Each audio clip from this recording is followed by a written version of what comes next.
Hello and welcome to the Fantasy Football Actuary Podcast. I am your host, once again, the Fantasy Football Actuary, Brock Talby. Thank you for joining me on this Saturday episode of the podcast, and we will just jump right into it here with the biggest news of the week. I mentioned it Tuesday. I said that I would be giving updates on the Saturday episode. The Titans and Steelers are postponed. Yes, that game has been postponed until week 7. So if you haven't heard, if you haven't been following the news, it's all over Twitter. If you don't follow fantasy football Twitter, not a big deal. Um, so the Titans had 7 players now total test positive for COVID-19 and 8 or 9 personnel, something like that. So they're up into the double digits because of that, because more positive tests continue to keep coming out on Wednesday, Thursday, into Friday. They postponed the game, so this week will act as the Titans and the Steelers bye. So those players will be moved to bye week 4, which is this coming week, and they will play in week 7. And the Steelers and Ravens games will be pushed to week 8. So the Ravens bye week is also moving by 1 week, I believe. So a little odd here. I don't know what the NFL is going to do if more teams test positive for COVID coming up. It's going to be really dicey moving multiple teams around. If it's just one team like this, it's not that big of a deal to move bye weeks around. But if you keep having to do this, you're just going to end up having to cancel the season because you're not going to be able to get a workable schedule postponing 5, 10 teams and trying to work around bye weeks. So hopefully nothing else like that comes up. Hopefully this is the only incident, but it's hard to imagine that this will be the only incident. With all these teams traveling every week, it's bound to happen. I mean, it's a pandemic. The virus is widespread. Guys are going to get the virus with this amount of travel. So hopefully the NFL has a plan in place. And now that it's happened once, hopefully they can adjust better going forward, because if 5 teams even end up with this same situation that the Titans are in now, it's going to be really hard to work bye weeks around for that many teams. So we'll see what happens. As of now, only that game has been affected, and it is postponed to week 7. So get your Titans and Steelers out. I just wanted to talk quickly about how this is affecting my teams. So in my 12-team Superflex League, I am now playing Brandon Cooks, and I am flexing Myles Gaskin. I lost Derrick Henry on a bye. I was able to pick up Myles Gaskin this past week in the waiver wire, and AJ Brown's still out for me. It sounded like he wasn't going to be back anyways until next week. So Brandon Cooks, you're in. And then in my 10-team ESPN league, I lost Deontay Johnson last week early in the game to the concussion, and now I'm without him again this week. And AJ Brown's still out in that league. It sounds like Deebo Samuel is going to come off of IR, but I am not playing Deebo Samuel. It sounds like they're going to ease him back in. So because Deontay Johnson is out, and I'm still without AJ Brown, it's Justin Jefferson time for me. I picked him up. I spent $26 on Fab on him this week, so I spent the money. He's going in. Who's taking the ride with me? We'll talk about Justin Jefferson a little bit later in the podcast too, but just wanted to give a little update on my teams, what I'm doing, and how I was affected by this postponement. Also in that 10-team league, I didn't get to mention last week since I didn't do the second episode, but I did make a trade in that league. So I traded away Todd Gurley for Devin Singletary and Julian Edelman. So I was pretty thin at wide receiver, just because of the Deebo injury, the AJ Brown injury, and then I've documented my various injuries. In earlier podcasts, I lost Paris Campbell after he looked really good in week 1. Deontay Johnson, he was in for me last week, but he had the concussion. I had Russell Gage on my bench too. He went down early with a concussion. So I've been really thin at wide receiver. So I made the trade to move Todd Gurley for Julian Edelman and Devin Singletary. It gives me a little more wide receiver depth, and I get a solid running back that, based on what I've seen in the first 3 weeks, I don't think Devin Singletary is going to be that far behind in production of Todd Gurley. He looked really good last week, so it didn't work out last week with Edelman for me. I'm probably sticking with Edelman this week since Deontay Johnson's out, so it's going to be Edelman and Thomas in my 10-team standard league this week for me. So hopefully Edelman turns around this week and is needed a little bit more than he was last week, where the Patriots just kind of dominated the Raiders. So all of that said, we will move on to the normal Saturday morning episode with the Thursday night throwback. So this is the game that nobody's really excited for, and it delivered pretty much what you would expect. Lots of turnovers, lots of penalties. The Jets defense had like 9 penalties and gave away like 7 first downs because of it. So pretty much what you expect. A poorly coached team looking poor on the field. All the real fantasy options that you would have considered starting, Melvin Gordon, Jerry Jeudy, Jamison Crowder, they were all good. All of them came through for you. The only disappointment of the regularly started guys from those two teams was probably Noah Fant. He left the game early with an injury, and he was actually carted off. So lots of people freaking out. Another big injury. Noah Fant had looked so good through the first 3 weeks. It sounds like it came out Friday morning that it's just a minor ankle injury, and both he and the coaching staff are not worried about it. So it sounds like we dodged another major injury bullet for now, and hopefully Noah Fant's back by next week. But just him leaving the game early and not finishing, it did hurt anybody that played him this week. So he was the only real starting fantasy option from Thursday night's game that did not come through. The big surprise of the night was Tim Patrick, who had 6 catches for 113 yards and a touchdown. With Courtland Sutton done for the season, it looks like Tim Patrick may be stepping up in his place, and his 7 targets well outpaced Jerry Jeudy's 3 targets on the night, even though they both ended up with really good final stat lines. So Tim Patrick, somebody to keep in mind for the waiver wires next week. He looked really good, and he was, like I said, targeted a lot more than Jerry Jeudy. I think Jerry Jeudy's going to be used. KJ Hamler had a hamstring injury. I expect him to be more involved going forward. But as of now, it looks like Tim Patrick's going to be the main target for whatever quarterback is playing. Brett Rippon, if Drew Lock ever comes back, probably not Jeff Driscoll again. One more thing from last night. Was everyone in the world shocked that former Super Bowl MVP Joe Flacco is active and on the Jets? I remember seeing him on the Jets roster like way back before preseason started, but it totally slipped my mind from then to now. So seeing him come in was kind of mind-blowing. He came in and threw a couple passes when Darnold went down with what Troy Aikman diagnosed as a broken collarbone, I believe. So everyone was worried that Darnold was done for the season. And then after 2 passes from Joe Flacco, Sam Darnold was back in the game. He finished the whole game. It sounds like he has a dislocated shoulder or something like that. So something to monitor going forward if you're in the unfortunate position of playing Sam Darnold in a 2 QB league or a dynasty league. If you're playing Sam Darnold, you're probably not winning anyway. So, but something to monitor going forward. The next segment, we will get into the NFL newsstand. So the Eagles running back coach said that Miles Sanders' large workload is sustainable, which is great news for Sanders owners, and I really believe it. Carson Wentz has looked awful. Their starting wide receiver group of Deshaun Jackson and Jalen Reagor are both out. Dallas Goedert is injured in on IR right now. So they really have to use Miles Sanders and kind of work him into the ground if they have any hope of winning. Carson Wentz just has looked terrible. They have nobody to throw to really except Zach Ertz and Greg Ward. So yeah, I believe it. I think they're going to keep using Miles Sanders. So anybody who drafted him, if you were bummed after the first week when he didn't play, I think he's going to make up for it.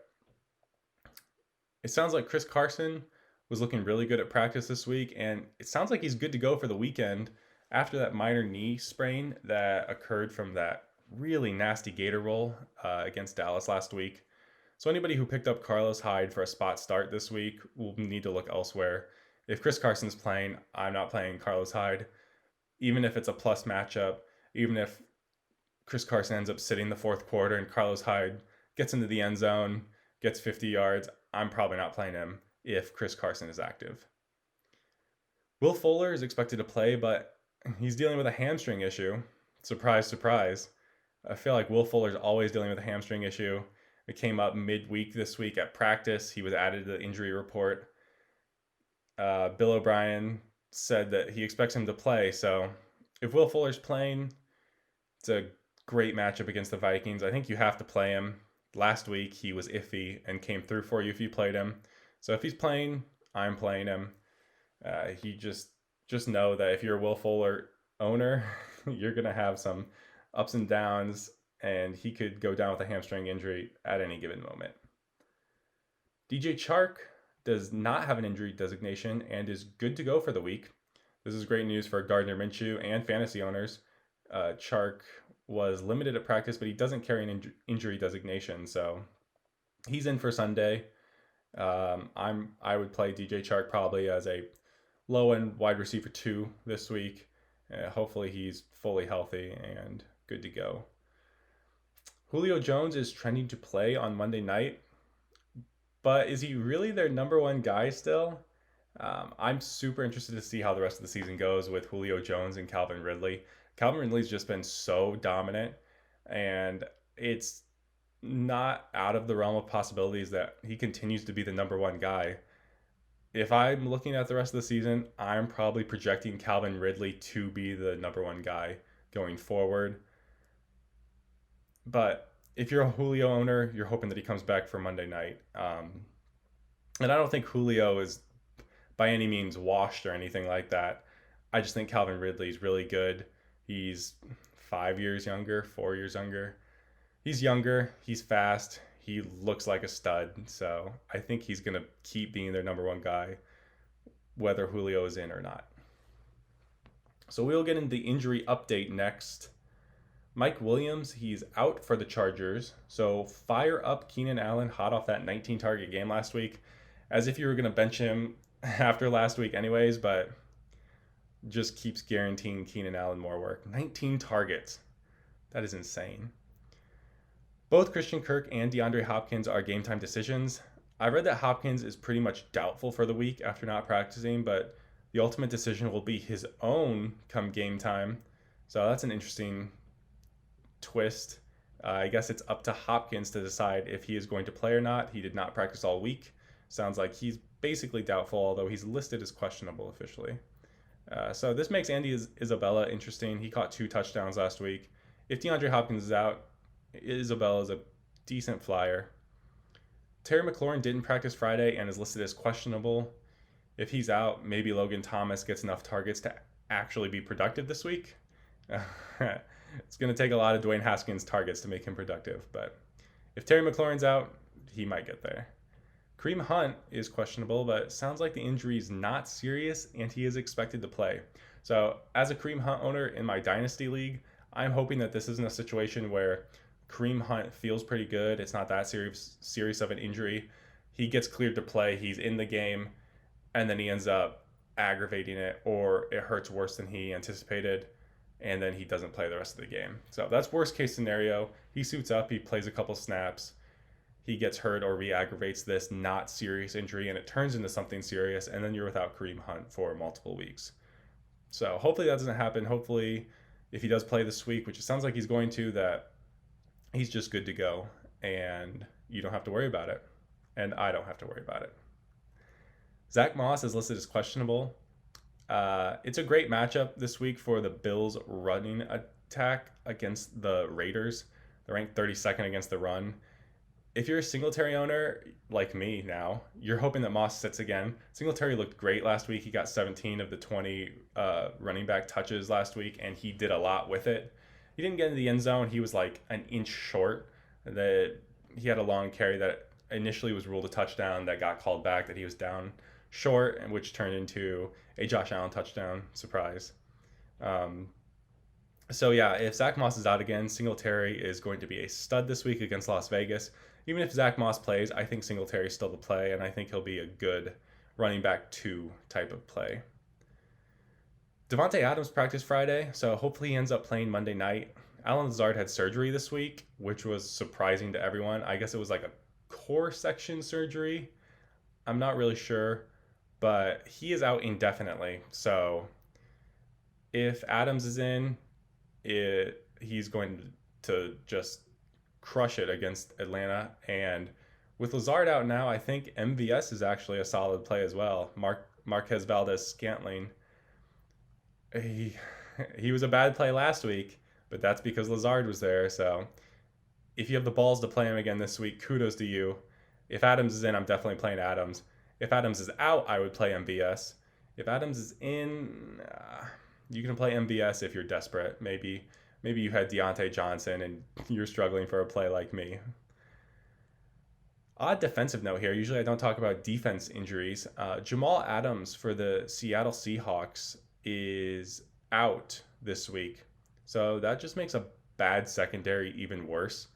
Seattle has just been like a sieve back there, just giving it up to anybody.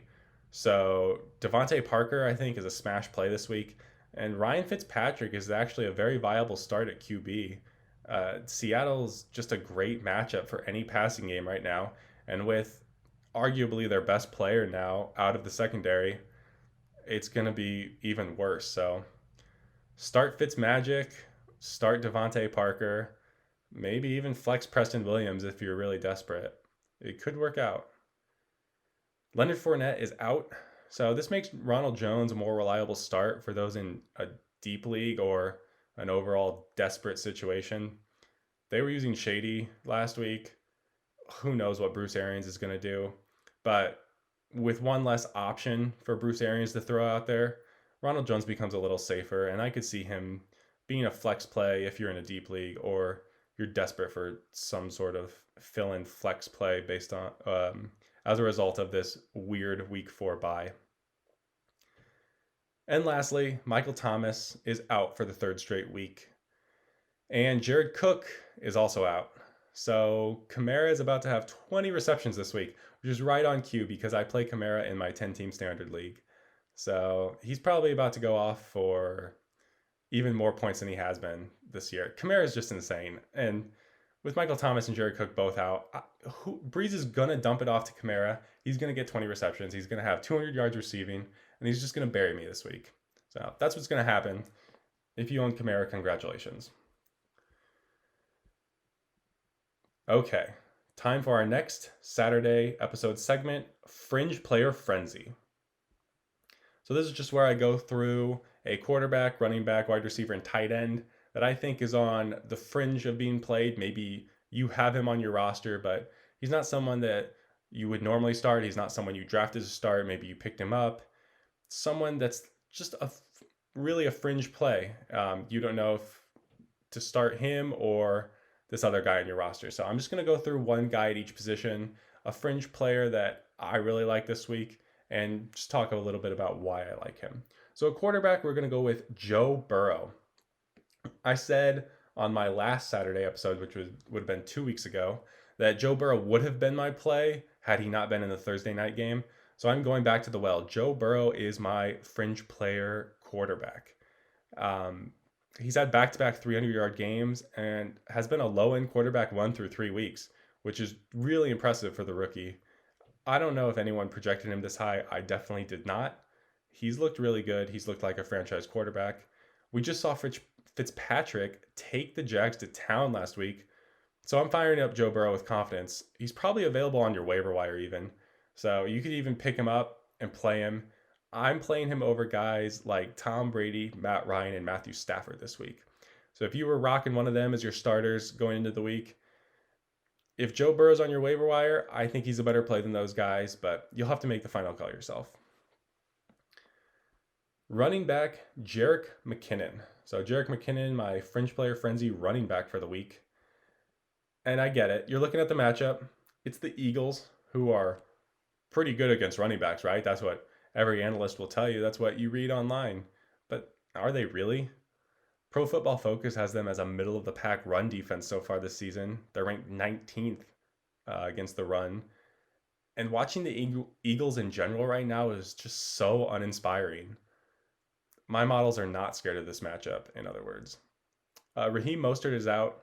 Jerick McKinnon practiced in full. carries no injury designation after getting a little banged up last week. I think he'll have a good game against a bad overall team right now from Philly. Like I said, my models do not project this as a scary matchup, as you might read on some fantasy websites. I think that's just a historical view that the Eagles are good against the run, but they haven't been that good against the run this year. So I think he has a good game. Like I said, he's good in the passing game, and he has a knack for finding the end zone. He has a touchdown in all 3 weeks. Week 1 was a receiving touchdown. The last 2 weeks have been rushing touchdowns. So I think he just gets in the end zone again, which gives you a good floor. I'm playing McKinnon over Mike Davis, Darrell Henderson, and Ronald Jones and Todd Gurley this week. So I think I have McKinnon at 15th overall in running back. So I like McKinnon a lot. I would play him with confidence, especially with Raheem Mostert ruled out on Friday. So my fringe player frenzy wide receiver is Justin Jefferson.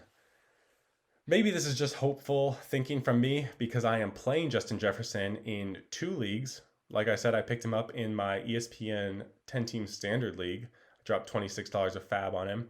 And then in my 12-team Superflex league, where I said I was playing Brandon Cooks, I'm also playing Justin Jefferson. So I got Justin Jefferson rolling out in 2 leagues, which probably means he's going to get injured in the first drive of the game and go down. That's been my luck the first few weeks of the season. It's well documented that I've had a wide receiver go down every single week. So, Justin Jefferson, I'm sorry if I'm doing this to you, but I'm on board and I'm playing him this week. I think he has a good matchup against the Texans, and I think Kirk Cousins will need to end up using him on the other side of Thielen. They put him on the outside a lot more last week rather than the slot, where he had been lining up more in the first 2 weeks. And his snap percentage jumped up like 25% from weeks 2 to 3. I think he was like at 50% snap percentage in week 2. It jumped up to 75% in week 3. So the Vikings must have seen something, maybe in practice, or they saw something in week 2 that they really liked. And how do you not throw to him after last week? I think the Texans' offense is going to be good enough to put up a lot of points on a bad Vikings defense. I expect big games from Watson, David Johnson, Will Fuller, and even a solid game from Brandon Cooks. That's why I have him in my lineup. The Vikings are just a terrible defense. So Kirk Cousins will be throwing a lot to keep up. My models like Jefferson as a flex play with high upside to boom again this week. So I'm playing him over guys like CeeDee Lamb, Russell Gage, and Marvin Jones. Finally, my tight end fringe player frenzy is Jimmy Graham. Yeah, I would play Jimmy Graham. Pretty crazy. And this isn't some desperation play either. I think he's a solid play. So if you didn't watch the Bears game, or if you're just overall uninformed, Nick Foles took over the starting role mid-game last week. Mitch Trubisky was benched. He is their starter going forward, according to coach Matt Nagy. Trubisky probably does not start another game in the NFL unless there is an injury ahead of him. I assume he is going to be a backup for the rest of his career. Sorry, Mitch. But the Bears offense looked much more competent with Nick Foles, and I generally trust him more than Trubisky not to make stupid plays, which will result in longer extended drives and more opportunities for the offense as a whole. So when you're looking at Jimmy Graham's matchup this week, he is playing the Colts, which have the #1 defensive efficiency rating according to Football Outsiders. But they haven't really played a team that utilizes the tight end at the same volume that the Bears are using Graham right now. They played the Vikings and the Jags. I mean, the Vikings have Rudolph, but he has I don't even know, 4 or 5 catches on the whole season. One was a touchdown, but the Vikings don't historically use tight ends to a great degree. And the Jags, I guess they have Eifert, right? But they're not using the tight end that much either. So they haven't really faced any tight ends that are getting the same amount of usage as Jimmy Graham. He ran like 42 routes last week, and he just has a lot of red zone work. So my models like his odds of getting into the end zone again this week. And because of that, I'm playing Graham over Hayden Hurst, Evan Engram, and Mo Alley-Cox. So, as a recap of my Fringe Player Frenzy segment, I am playing QB Joe Burrow, running back Jerick McKinnon, wide receiver Justin Jefferson, and tight end Jimmy Graham. So that will wrap up this Saturday episode. Like I said, just remember that the Titans and Steelers are postponed. That is a bye week now, so get those players out of your lineup. Check out the website for the week 4 rankings. They'll keep being updated all the way until the 1 p.m. kickoff on Sunday. If you want to watch a video version of this podcast, you can check out the YouTube channel. The YouTube channel is The Fantasy Football Actuary. If you want to follow me on Twitter or Instagram, I'm pretty active on Twitter, so the handle is the same on both. It's at The FF Actuary. If you just want some general news and my thoughts on some things that come out from the NFL, I shared some of my thoughts on the whole COVID situation, and people don't like hearing actual statistics, apparently. And I got called out that actuaries think they know it all at one point. So that was interesting. I don't know that many people know actuaries. So this guy must have had a bad run in. All the actuaries I know are very nice and very reserved, and we're all pretty nerdy. So we like our numbers. If you want to follow me on Facebook, it's The Fantasy Football Actuary. So thank you for tuning in to another episode, and until next time, keep crunching those numbers.